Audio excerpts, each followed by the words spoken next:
So in this video, we're going to look at some questions involving dashes, but before we get into the actual examples, a little overview of some of the punctuation rules involved with dashes. Okay, so an important thing to keep in mind about the dash is that it can be used both individually and as part of a pair. The single dash, the one that's not part of a pair, overlaps quite a bit with the colon in the sense that both of these punctuation marks will need to be preceded by an independent clause. They don't necessarily have to be followed by one, but they can be. And so it's somewhat rare that you see an independent clause after the dash, but it's not impossible. Now, the pair of dashes is more like, although not identical to, it's more like the pair of parentheses or possibly the pair of commas, in the sense that both of those are going to be used to set off information in the midst of a single independent clause. And yes, a pair of parentheses can be used to enclose an entire sentence, an entire independent clause, but we can set that aside for now. Okay, so in these situations where we're using the pair of dashes, it's going to set off some extra information. We could call this an appositive. Sometimes that appositive will take on the form of a list or an aside or just some extra information that might have been a little too complicated to enclose within a pair of commas. That said, if you can use a pair of dashes, you can usually, not always, but usually get away with a pair of commas, and for that matter, a pair of parentheses. And they don't ask a whole lot of questions with parentheses, but they do come up from time to time. And so these are two separate groupings. The single dash overlaps with the colon. The pair of dashes overlaps with the pair of commas and the pair of parentheses. And so in these examples, we'll first look at ones of this type and then some of that type. So starting with this one, Paula Nguyen invested in a new irrigation sensor system after her orchard suffered water shortages. She anticipates that detecting irrigation needs quickly and reducing excess water use will save her thousands of dollars in future seasons, much more than the initial $4,000 cost of the system and any ongoing fees related to data analysis. Okay, so in this sentence, what we have is an independent clause, something that could stand on its own as a sentence, and that's going to extend up to and including the word seasons. And then, at least for answer choices A, B, and C, we have something that is not an independent clause. It would be some sort of phrase.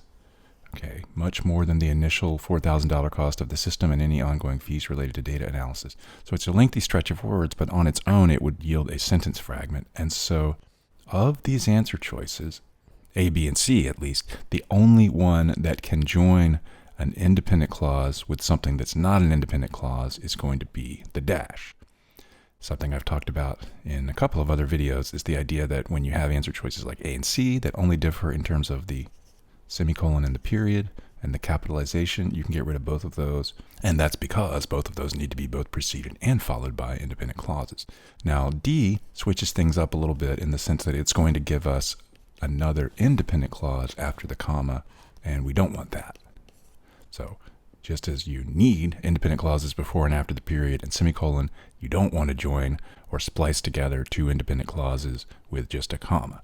And so that's out, and so that's why B would be correct. But in terms of the sentence parts, what I would say here is like we've got our main point, and then what comes after the dash is what I'll call the add-on. That's not a technical grammar term, but it's just something that's kind of tacked on, and the dash provides a little extra emphasis. You could have used a comma here if you didn't have a this is, but the dash just puts a little extra emphasis on that part at the end. Another example. Many universities rely on large lecture courses to manage costs, and administrators often assume that smaller class sizes would make tuition unaffordable. However, in recent years, several universities have challenged this assumption, introducing smaller seminars and workshops, and they have done so while maintaining affordable tuition and increasing student satisfaction. Okay, so what do we have here? Well, we have an independent clause. Several universities have challenged this assumption. Then we have a kind of phrase, a participle phrase, introducing smaller seminars and workshops. And then we have a second independent clause. So they have done so while maintaining affordable tuition and increasing student satisfaction. So independent clause, phrase, another independent clause. And I should note that we do have a conjunction in front of that independent clause, which does matter. It does matter, that coordinating conjunction and. Okay, so what punctuation do we want here? Well, we certainly could use a comma because we've got that conjunction. So that certainly would be an option. The problem with A is that we've got this unwanted comma here. So this becomes kind of a different sort of question. You know, yes, it's a dash question, but it also brings in another element. Why don't we want that comma here? Well, this gets into a point about commas preceding dependent clauses.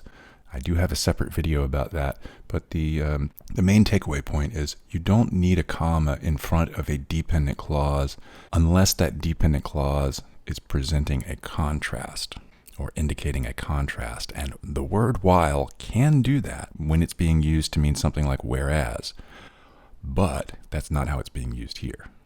If it's being used in the sense of, you know, as, like at the same time as something else, you don't want to put a comma in front of it. And as we scan down through the other answer choices, we see that all three of those include that unwanted comma. And so that's what's going to take us to answer choice B.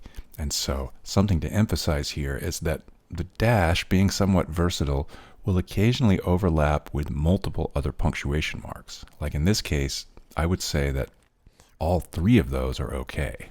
Given the fact that we do have that conjunction, that means we could use the comma. And then again, the dash and the colon, the single dash and the colon are generally going to be interchangeable. So there has to be something else to distinguish between those answer choices. And again, it's that unwanted comma. But once again, I would say that the overall structure here is that we've got our main point, and then we've got our add-on, our extra point that's sort of tacked on and given extra emphasis because of the dash.